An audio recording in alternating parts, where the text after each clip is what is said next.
Bienvenidos. La Comisión Económica para América Latina, la CEPAL, establece que Venezuela tendrá un comportamiento de crecimiento estimado en el 5% a final de este año. Es el más importante en América Latina. Los economistas de diversos signos también apuestan a que Venezuela va a tener un comportamiento económico verdaderamente negativo. Pero no solo se trata de este problema, digamos, de equilibrio macroeconómico, sino que Venezuela también está viviendo desde hace varios meses un agudo desabastecimiento. Y no un desabastecimiento estacional, ocasional, de un producto que obedece a razones muy específicas, sino un desabastecimiento generalizado que toca desde alimentos, medicamentos, insumos, y que afecta también, por supuesto, los servicios.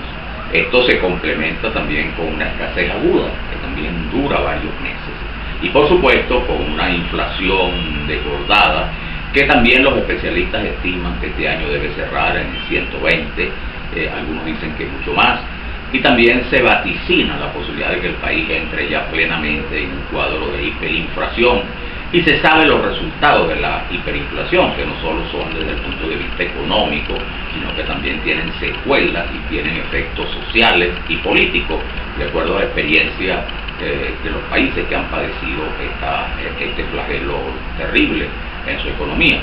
En consecuencia, todo indica que se imponen algunos ajustes, algunos cambios, fundamentalmente en lo que tiene que ver con el cambio, con el sistema, con el tema monetario, que está estimulando sin duda alguna estos niveles exponenciales de inflación. Ahora, ¿por qué no se toman medidas? Economistas incluso del oficialismo han recomendado algunas ideas, algunas medidas que resultan ya inevitables. Y en esto es bueno señalar que los ajustes y los mecanismos que se aplican para conjurar las crisis no tienen nada que ver con ideología, ni con la definición, digamos, filosófica, política de un gobierno, ni tienen que ver tampoco con modelos políticos. En el socialismo más extremo, en el capitalismo más extremo, cuando existen situaciones como la que vive Venezuela hoy en día, se imponen medidas. Esto se asemeja mucho a lo que le ocurre a las personas cuando están obligados a someterse a la cirugía, es decir, van al quirófano independientemente de la enfermedad que padezcan. Y esto tiene que ver también con la experiencia histórica de gobiernos de naturaleza comunista, del comunismo clásico, que frente a circunstancias de crisis sobre todo globales, de las dimensiones que tiene esta crisis en Venezuela, están obligados a tomar medidas forzosas que, independientemente de que gusten a los gobernantes, son indispensables tomar. En Venezuela tenemos experiencia de este hecho muy importante. Bueno, el régimen de Pérez Jiménez en los años 50 fue un gobierno sin duda alguna que produjo un cambio material en materia de construcción, fundamentalmente en Caracas. Se recuerda todavía como una época de oro y de esplendor en la historia de Venezuela. Sin embargo, a la caída de Pérez Jiménez en 1958 hubo necesidad de ajustes, y ajustes muy severos. En primer lugar, el gobierno provisional de Larrazábal implementó un plan de emergencia para dar empleo a miles de venezolanos que habían venido del interior atraídos por el incentivo de la expansión de la construcción inmobiliaria en Caracas, y que tuvieron justamente y quedaron desempleados, y se les asistió mediante este plan. Y posteriormente, a los meses, Rómulo Betancourt eliminó el plan de emergencia y se vio obligado a aplicar medidas severas, entre ellas la reducción del 10% de los sueldos de los empleados públicos, y se establecieron cambios en la moneda, en eso que la oposición en su momento llamó la ley de alambre. Pero tenía que tomarlo. Betancourt, que había ganado las elecciones, no lo tomaba simplemente por capricho, sino porque era una necesidad insalvable. Y lo mismo ocurrió posteriormente, en 1983, cuando ante la fuga de capitales, el gobierno de Luis Herrera Campín se vio en la obligación de una devaluación importante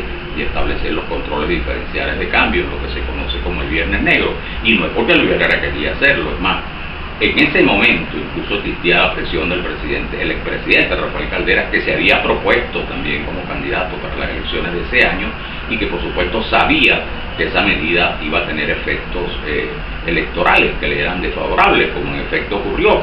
Y después está otro ejemplo muy importante. En 1989 asume Carlos Andrés Pérez, que venía de alguna manera su votación se debió a que recordaba los días de la Gran Venezuela con una gran expansión económica, y se vio contra su criterio inicial, se vio obligado a tomar medidas muy severas. Eso que se denominó posteriormente el paquetazo, y tuvo que recurrir al Fondo Monetario Internacional, que Carlos Andrés Pérez había calificado como la bomba matagente, y Rafael Caldera después en su gobierno, que también tenía severa reserva frente a lo que significaban las políticas de ajuste del Fondo Monetario Internacional, o el famoso llamado consenso de Washington, se vio también en la necesidad de recurrir a las indicaciones del Fondo Monetario Internacional en una declaración muy dramática donde dijo que para tomar esa decisión eso le había costado sueño, no había podido dormir, estaba intranquilo porque eso significaba admitir una realidad que él se había negado reiteradamente a aceptar. Y se produjo se aprobó y se aplicó la famosa Agenda Venezuela. Es decir, son situaciones reales que se presentan.